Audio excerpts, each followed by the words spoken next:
வாழைக்காய் வந்து பழுத்த பனானா காய்ஸ். இது வந்து வாழைக்காய் பழுத்தது.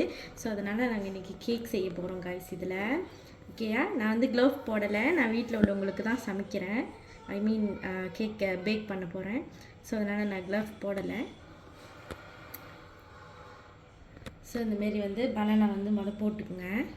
வைக்கணும். இது வந்து இப்படி நல்லா இந்த பனானா வந்து இந்த கரண்டியில் வச்சு நல்லா மசிச்சுக்குங்க. எந்த அளவுக்கு மசிக்கணும்னா நான் வந்து உங்கள்கிட்ட காட்டுறேன். முதல்ல நான் மசித்து முடிச்சுட்டு அப்புறம் வீடியோ கண்டினியூ பண்ணுறேன். காய்ஸ் இங்கே பாருங்கள், இந்தமாரி நல்லா மசித்து எடுத்துக்கணும். ஓகேவா, நம்ம வந்து பிளேண்டரில் வந்து அரைக்கலாம். அரைச்சிட்டோமா நம்மளுக்கு வந்து அந்த பனானாவோட டேஸ்ட் அவ்வளோவா கிடைக்காது. ஸோ அதனால் வந்து ஒன்றும் பதியமாக ஆனால் நல்லா இப்படி எடுத்துக்கோங்க. அது இருக்கிறது இருக்கட்டும். பழம் நான் வந்து 2 எக் எடுத்துக்கிறேன். ஓகே, 2 எக்ஸ் இந்த மாதிரி பார்த்துக்கோங்க. ஓகே,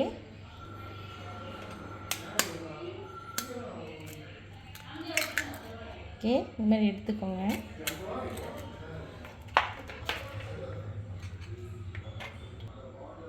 ஆஃப் மூடி வந்து வெனிலா எசன்ஸ் வந்து இதில் கொஞ்சம் விடுறேன்.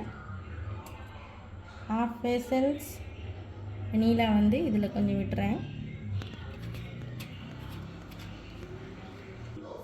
ஃப்ரெண்ட்ஸ், வெனிலா எசன்ஸுக்கு பிறகு நம்ம வந்து இந்தமாரி சுகரை வந்து பவுடர் பண்ணி வச்சுருக்கோம். ஸோ அது வந்து ஒரு 2 டீஸ்பூன், நான் வீடியோவில் எடுக்கலை. ஸோ 2 டீஸ்பூன் வந்து இதில் போட்டுக்கோங்க. ஓகேவா, போட்டுட்டு திரும்பியும் இதுமாரி பண்ணிகிட்டே இருங்க.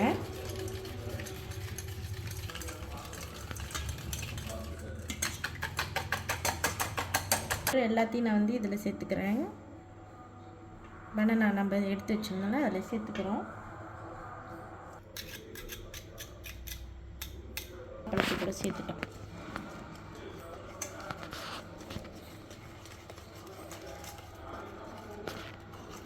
நம்ம இந்த வாழைப்பழத்து கூட நம்ம என்ன சேர்க்க போகிறோம்னா பிளான்டா சேர்க்கணும்.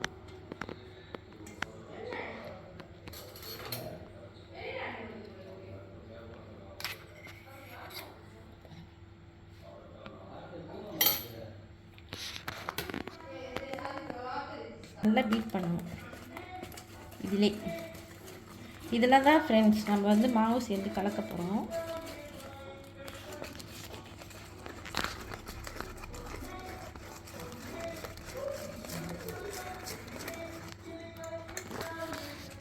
போட்டுக்கலாம்.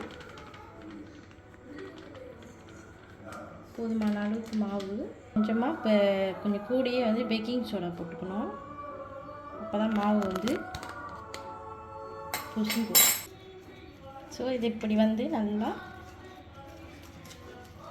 கிளறி விட்டுக்கிட்டே இருக்க. பால் சேர்த்துக்கிறோம்.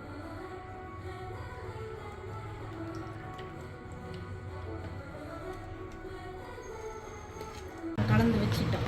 இதை வந்து நம்ம இதில் கொட்டிக்க வேண்டியதான். இதில் வந்து ஃபுல்லாக ஊற்றிக்க வேண்டியதான்.